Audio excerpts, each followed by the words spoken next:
사사기의 마지막 21장 이 대미를 장식하는 이름은 베냐민입니다. 베냐민이라는 이름은 결국 하나님의 백성들이 여호와의 목전에서 악을 행하고 그리고 각기 자기의 소견대로 행하면 결국 어떻게 되는지를 보여주는 비극적인 결말을 보여주는 이름이 되었습니다. 결국 어떻게 되는 것입니까? 21장 3절은 이렇게 말하고 있는데 읽어보겠습니다. 시작. 이르되 이스라엘의 하나님 여호와여 어찌하여 이스라엘에 이런 일이 생겨서 오늘 이스라엘 중에 한 지파가 없어지게 하시나이까 하더니 베냐민이 심판을 받아서 그냥 심판이 아니고 지금 사라질 위기에 있다라는 것을 보죠. 6절도 이렇게 말하고 있는데 6절도 같이 볼까요? 시작. 이스라엘 자손이 그의 형제 베냐민을 위하여 뉘우쳐 이르되 오늘 이스라엘 중에 한 지파가 끊어졌도다. 베냐민이라는 이름은 결국 여호와의 목전에서 우리가 악을 행하고 각기 자기의 소견대로 행하면 우리가 하나님의 심판을 받고 멸절될 수밖에 없다. 그러한 우리의 운명을 보여주는 이름이 되었습니다. 그러나 오늘 21장을 한번 보십시오. 선입견을 가지고 보지 마시고 이스라엘 백성들에 대한 선입견을 가지고 보지 마시고 지금 이런 상황에 처해 있는 이런 상황 속에서 21장 전체는 무엇을 말해주고 있는가 하면 이런 심판을 받아 사라질 위기에 멸절의 위기에 처해 있는 하나님의 백성들을 건지기 위한 열심으로 가득 차 있어요.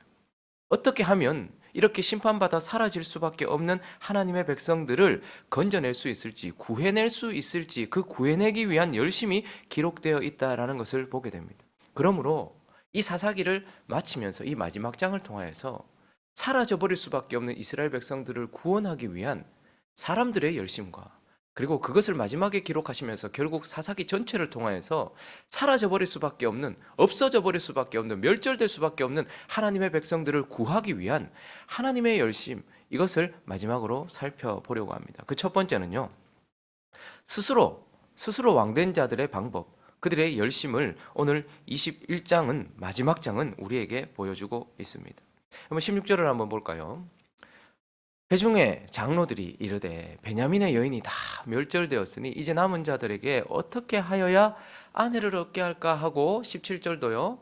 또 이르되 베냐민 중 도망하여 살아남은 자에게 마땅히 기업이 있어야 하리니 그리하면 이스라엘 중에 한 지파가 사라짐이 없으리라. 지금 이제 사라져가는 베냐민 지파를 보면서 긍휼이 발동하기 시작했습니다. 하나님의 백성들 안에 이대로 있다가는 진짜 하나님의 백성들이 사라지겠다, 멸절하겠다라는 현실을 자각하게 되었고 그들에 대한 긍휼과 그들에 대한 구해내야 된다라는 그런 열심들이 발동하고 있는 것을 보게 됩니다. 그래서 어쨌든 지금 심판받아 멸절의 위기에 처해 있는 하나님의 백성들을 건지기 위하여 그들 속에 일어난 긍휼을 통하여서 이들이 지금 간구해낸 방법이 무엇인가 하면 11절을 한번 볼까요? 읽어보겠습니다. 시작. 너희가 행할 일은 모든 남자 및 여자와 잔 여자를 남자와 잔 여자를 진멸하여 바칠 것이니라 하였더라. 야베스 길앗 사람들을 죽이고 그래서 거기 있는 여자들 중에 남자와 동침하지 않은 사람들을 해서 그래서 그들이 아내를 맞이해서 계속해서 자손을 이어갈 수 있도록 그 멸절될 위기에서 건져낼 수 있도록 하기 위해서 지금 어쨌든 사라져가는 이스라엘 백성을 하나님의 백성을 건지기 위해서 어떻게 해요? 다른 이를 죽여서 건져내려고 하고 있다는 것을 보게 돼요. 이어지는 12절은요.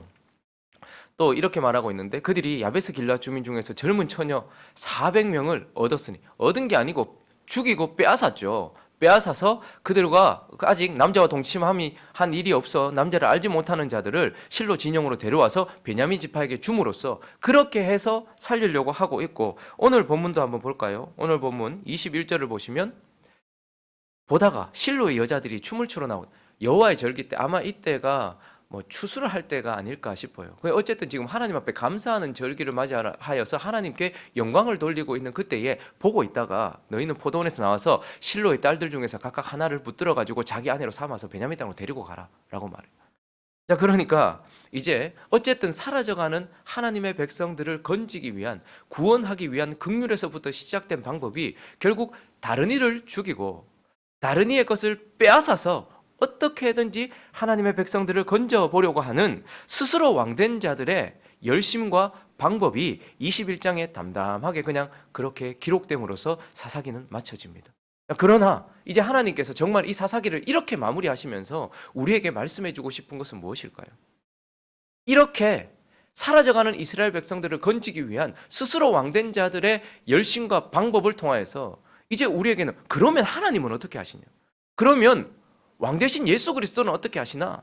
그래서 두 번째는 왕 대신 예수 그리스도의 열심과 방법. 그래서 사사기 전체가 결국 사라져 버릴 수밖에 없는 하나님의 백성들을 건지기 위한 예수의 열심과 그분의 방법은 무엇인가를 지금 우리에게 전체를 다시 한번 돌아보면서 마무리 짓게 해주고 있습니다. 우리는 사사기뿐만 아니라 성경 전체를 통하여서 우리의 왕 대신 예수 그리스도가 사라져버릴 수밖에 없는, 심판받아 사라져버릴 수밖에 없는 하나님의 백성들, 저와 여러분을 건지기 위해서 어떤 방법으로 우리를 건져주셨는지 알고 있습니다. 스스로 왕된 자들은 다른 이를 죽여서 하나님의 백성들을 건지려고 했고 다른 이의 것을 빼앗아서 건지려고 했어요. 그러나 왕 대신 예수 그리스도는 어떻게 하십니까? 자신을 죽여서 그리고 자신의 것을 주셔서 하나님의 사람들을 건지려고 했다라는 것을 보게 되고, 이제 이 사사기를 마무리하면서 우리는 그렇게 자신을 죽이고 자신의 것을 주셔서 우리를 건지시려고 하는 예수 그리스도가 어떠한 분인지, 그리고 어떠한 방법으로 우리를 건지시는지를 보여주는 것이 사사기다라고 우리에게 말해주고 있어요.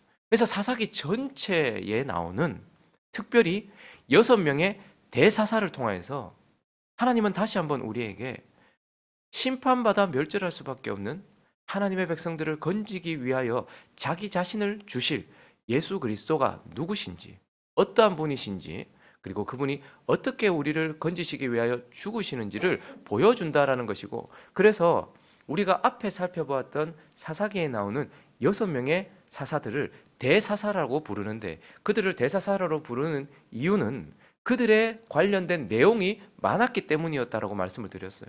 그러나 그들을 대사사로 부르는 이유는 오늘 이 마지막 장면에서 그들이 우리를 건지기 위하여 자신을 주실 예수 그리스도를 고스란히 보여주기 때문에 대사사라고 말하고 있고, 그 6명의 대사사를 통해서 우리는 우리를 위해 자신을 주실 예수 그리스도에 대해서 보게 되는 거예요. 그래서 첫 번째 우리가 다시 한번 기억해 보죠. 사사기 전체를 정리하면서 첫 번째 사사가 누구입니까? 온니엘. 그렇죠. 온니엘이라는 사사입니다. 근데 이 온니엘이라는 사사의 특징이 무엇이죠?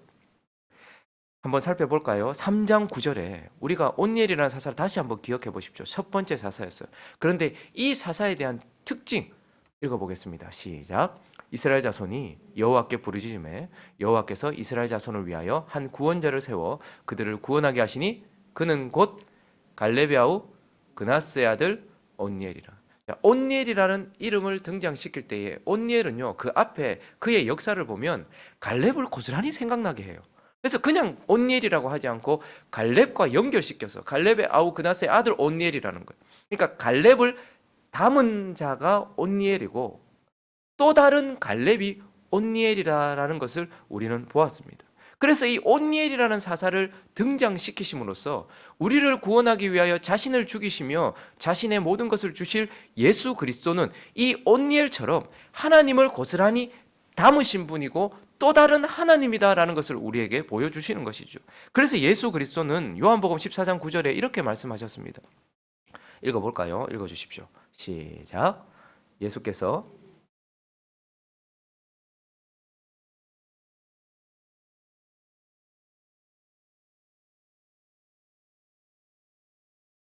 온니엘을 본 사람은 갈렙을 봤어요. 그런데 예수가 뭐라고 말합니까? 나를 본 자는 아버지를 본 자다.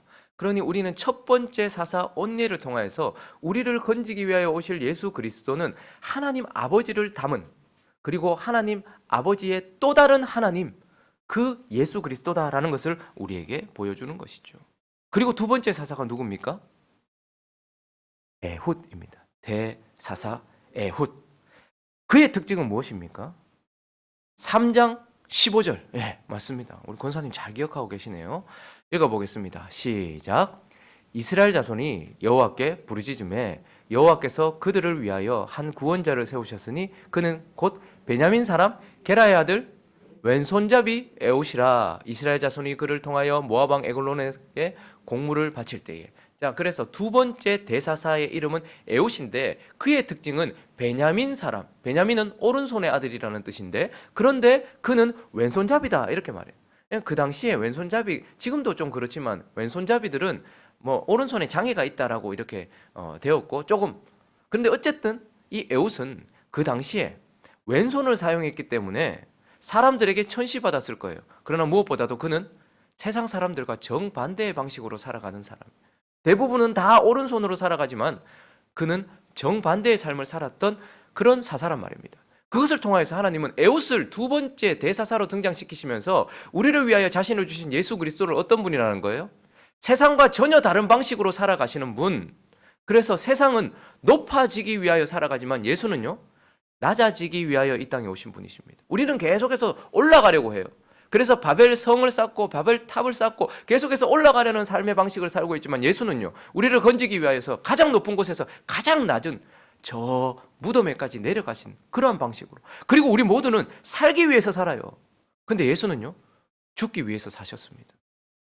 그리고 무엇보다도요, 우리 모두는 다 육으로 살고 있어요.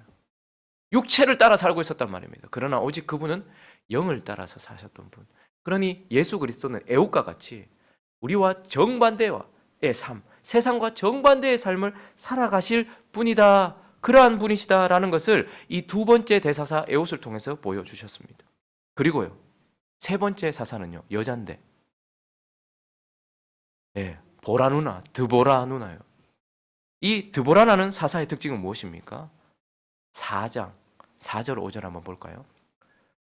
읽어보겠습니다. 시작. 그때에 랍비돗의 아내 여선지자 드보라가 이스라엘 사사가, 랍비돗, 번개, 우레 이런 뜻이거든요. 그런데 그런 번개와 우레를 사용하지 않고 그의 아내 드보라인데 앞에 뭐라고요?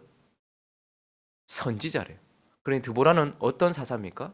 그 당시에 정말 드물게 하나님의 말씀을 가지고 있는 사사였다라는, 하나님의 말씀 자체인 사사였다라는 거. 그리고 5절은요, 읽어봅니다. 시작. 그는 에브라임 산지 라마와 베델 사이 드보라의 종려나무 아래에 거주하였고 이스라엘 자손은 그에게 나가서 재판을, 저기서 재판을 받는다는 것은 이런 행정적 재판이라기보다는 말씀의 통치를 받는다는 거예요. 드보라라는 이름의 혹시 뜻이 기억나십니까? 네, 맞아요. 꿀벌이라는 뜻이에요. 그러니 드보라라는 사사는 그 당시에 유일하게 하나님의 말씀을 가지고 있었고 종려나무 아래에서 하나님의 백성들을 말씀으로 통치하던 사사였어요. 그 드보라를 세 번째 등장시키심으로써 우리를 위하여 자신을 주신 예수 그리스도는 어떤 분이라는 거예요? 말씀이신 분이고 말씀을 가지신 선지자시고 그 말씀을 통하여 하나님의 백성들을 통치하실 분이다라는 것을 이 사사기의 세 번째 대사사 드보라를 통해서 우리에게 가르쳐 주고 계신 것이란 말입니다. 그리고 네 번째 사사는요, 겁쟁이였는데 누굽니까? 맞습니다. 기드온입니다. 자, 그래서 기드온은 사사기 7장에 나오는데요, 기드온의 특징, 특별히 그가 큰 전쟁에서 약한 힘을 가지고 승리했을 때 이 기드온에 대한 말씀을 나눌 때 제가 했던 부분들 중에 하나, 가장 우리가 주목해야 될 부분은 그가 어떻게 역사했는가, 어떻게 사역했는가라는 것을 보았어요. 자, 20절을 읽어보겠습니다. 시작. 세 대가 나팔을 불며 항아리를 부수고 왼손에 횃불을 들고 오른손에 나팔을 들어 불며 외쳐 이르되 여호와와 기드온의 칼이다 하고, 기드온이 큰 전쟁 가운데 승리했던 그의 사역의 방식이 거기서 드러나는데 하나님은 그에게 항아리를 준비하고 그 속에 횃불을 감추고 그리고 나팔을 들고 가서 마지막에 외치라고 했어요. 그래서 그가 그 전쟁에서 승리했던, 기드온이 그 전쟁에서 승리했던 것은 자신을 깨트리고 항아리를 깨트리고 그 속에 그 어두운 가운데서 불을 밝혀 들고 그리고 마지막에 외침으로써 전쟁에 승리했어요. 그래서 이 기드온을 통해서 하나님은 예수 그리스도는 어떤 분이신가? 그분은 자기를 깨트려서 세상에 빛을 비추시고 어둠 가운데 있는 세상에 빛을 비추시고 하나님을 외침으로 말미암아 복음을 선포함으로 말미암아서 승리하실 분이다라는 것을 기드온 사사를 통해서 우리에게 보여주셨다라는 거. 그러니까 지금 우리가 지금 사사기를 마무리하기 전에 하나님이 예수 그리스도를 보여주기 위해서 세우신 대사사들을 한 사람 한 사람 살펴볼 때마다 그 사사들의 개인적인 특징이 아니라 그 사사들이 결국 예수 그리스도를 보여준다라는 것을 우리는 보게 되는 거예요. 자, 그리고 다섯 번째 사사는 입다라는 사사였습니다. 그런데 이 입다라는 사사의 특징은 무엇입니까? 11장을 가보시면 1절을 보시면 길르앗 사람 입다는 큰 용사였어요. 그런데 기생이 길르앗에게서 낳은 아들이었고 그는 천한 출신, 천한 여자로부터 출생한 자였습니다. 그리고 어떻게 됩니까? 다른 자식들에 의하여서 쫓겨났던 그러한 입다였다라는 것을 보게 됩니다. 그러니 입다는 어떤 사람이에요? 천한 여인으로부터 이 세상으로 온 자, 그리고 그래서 자식들로부터 다른 이들로부터 배척당했던 자였습니다. 그리고 9절 말씀을 보시면 입다의 특징이 나오는데 12장 9절을 읽어볼까요? 시작. 입다가 길앗 장로들에게 이르되 너희가 나를 데리고 고향으로 돌아가서 암몬 자손과 싸우게 할 때에 만일 여호와께서 그들을 내게 넘겨주시면 내가 과연 너희의 머리가 되겠느냐. 그러니까 입다는 큰 용사예요. 그런데 쫓아냈단 말입니다. 그러다가 자기 필요하니까 데리고 왔어요. 그러면서 우리를 위해서 싸워달라고 얘기해요. 그러면서 입다가 싸우는 이유가 뭐죠? 이스라엘의 머리가 되기 위해서 싸우는 거예요. 이것을 통하여서 하나님은 이제 입다라는 사람을 통하여서 그 예수 그리스도께서 이 땅에 어떻게 오실지를 보여줘요. 입다처럼 이 땅에 오실 분, 천한 여자, 하나님의 아들인데 하나님이신데 여인의 몸을 통하여, 천한 여인의 몸을 통하여서 그렇게 이 땅에 오셔서 우리의 머리가 되시기 위하여 싸우시는 분, 그분이 바로 입다를 통해 보여지는 예수 그리스도다라는 것을 우리에게 보여주시고, 자, 마지막 사사는 누굽니까? 삼손입니다. 삼손의 특징은 비참한 삶을 살았어요. 그냥 하나님 앞에 정말 정말 그런 삶을 살았어요. 근데 그는 어떤 사람이었습니까? 처음부터 나신인이었어요. 하나님께 바쳐진 자였어요. 그리고 그는 태어나면서부터 힘을 가지고 있었던 그런 사람이었어요. 그런데 삼손은 블레셋 들릴라에 빠져서 결국 머리가 밀리고 눈이 뽑히고 마지막에 비참하게 블레셋 사람들과 함께 죽겠다라고 말하면서 거기서 팔을 벌렸던 자였습니다. 그래서 16장 30절을 읽어보면 결국 삼손의 죽음이 등장하는데 읽어보겠습니다. 시작. 삼손이 이르되 블레셋 사람과 함께 죽기를 원하노라 하고 힘을 다하여 몸을 굽히매 그 집이 곧 무너져 그 안에 있는 모든 방백들과 온 백성에게 덮이니 삼손이 죽을 때에 죽은 자가 살아있을 때에 죽인 자보다 더욱 많았다. 여러분, 자식의 이름을 지을 때 삼손이라고 이름 짓는 사람 보셨습니까? 삼손이 힘도 많고 유명하긴 하지만 삼손처럼 살다가 삼손처럼 죽고 싶다고 생각하는 그리스도인은 아무도 없을 거예요. 그런데 우리 주 예수 그리스도는 결국 삼손은 우리의 모습을 고스란히 보여줘요. 하나님께 날 때부터 선택함을 받아서 하나님이 주신 은혜와 축복 속에 거했지만 그러나 육신의 정욕에 빠지고 들릴라에 빠져서 결국 눈이 뽑히고 머리가 밀려서 아무 힘도 발휘하지 못하다가 비참하게 그렇게 죽어갔던 삼손. 그런데 우리 주 예수 그리스도가 그러한 삼손과 같은 우리를 건지기 위하여 삼손이 되신다는 것을 보게 됩니다. 그래서 예수 그리스도는 삼손이 목말라 부르짖었던 것처럼 예수 그리스도는 십자가 위에서 내가 목마르다라고 하셨어요. 예수 그리스도는 삼손과 같아지셨어요. 그리고요, 삼손은 마지막에 블레셋과 함께 죽겠다라고 말하면서 팔을 벌렸어요. 우리 주 예수 그리스도도 블레셋과 같은 우리, 육체의 정욕에 빠져있는 우리와 함께 죽으시기 위하여 십자가에서 팔을 벌리셨고 거기에서 죽으심으로 말미암아 살아있을 때에 역사하셨던 것보다 훨씬 많은, 그래서 그의 죽음을 통하여서 이스라엘 백성을 건지는, 그래서 예수 그리스도는 입다처럼 이 땅에 오셔서 우리의 머리가 되기 위하여 싸우셨고 삼손처럼 죽으심으로 우리를 구원하신 분이다라고 우리에게 말해주면서 결국 사사기 전체를 통하여서 우리의 왕 되신 예수 그리스도는 온니엘과 같이 하나님을 그대로 담은 하나님으로서 이 땅에 오셔서 애옥과 같이 이 세상과 정반대의 삶을 사시면서 드보라와 같이 말씀을 가지고 우리를 통치하시고 기도원과 같이 자신을 깨트려 우리에게 빛을 주시고 복음을 선포하심으로 우리를 건지시기 위하여서 입다처럼 이 땅에 오셔서 삼손처럼 죽으신 그러한 방법으로 우리를 건지신 유일한 사사다라고 말씀하시면서 사사기 전체에 하나님의 백성들을 건지기 위한 그들의 열심을 통하여서 하나님의 백성을 건지기 위한 하나님의 열심으로 이 사사기를 마무리하고 있는 것을 보게 됩니다. 말씀을 정리하겠습니다. 우리가 사사기 전체를 다 살폈어요. 비교적 자세하게 살피려고 노력을 했지만 우리가 설교를 하다 보니까 빠진 부분들도 많을 것입니다. 그러나 다시 한번 사사기를 살펴보시기 바랍니다. 사사기는 하나님 편에서는 가장 아픈 말씀이기도 할 겁니다. 왜냐하면 끝까지 이스라엘에는 왕이 없었어요. 우리는 하나님을 인정하지 않았고 끝까지 우리는 범죄하면서 비참한 결말로 끝나는 것이 사사기예요. 그러나 이 사사기는 우리 편에서는 너무나 감사한 말씀입니다. 왜냐하면 한 번도 우리를 떠나지 않은 하나님의 왕이 우리와 함께 계셨다라는 증거고, 그분이 우리를 버리시지 않으셨다라는 증거를 보여주는 말씀이기 때문이기도 합니다. 그러나 무엇보다도 사사기는요, 그 어떤 구약 성경보다 오실 메시아, 우리에게는 오신 메시아를 명확하게 보여주는 말씀입니다. 구약 성경은 그분을 메시아라고 표현하면서, 메시아, 구약에는 수많은 메시아가 있었습니다. 선지자, 제사장, 왕. 그래서 예수는 우리의 대제사장이시고 우리의 선지자시며 우리의 왕이시다라고 표현했어요. 그러나 그것보다도 더 구체적으로 예수 그리스도를 보여주는 것이 바로 사사기입니다. 6명의 대사사를 통하여서 오실 메시아, 우리 편에서는 오신 예수 그리스도가, 그 사사가 어떤 분인지를 더 명확하게 밝히 비춰주는 것이 바로 사사기라는 것을 기억하시면서, 이 사사기를 통하여 우리를 한 번도 떠나지 않은 하나님의 은혜를 마음에 깊이 새기시고, 이 사사기를 통하여 환하게 비춰지는 예수 그리스도를 더 명확하게 보면서 감사하면서 이 사사기를 돕는 저와 여러분 되시기를 예수 그리스도의 이름으로 축원합니다.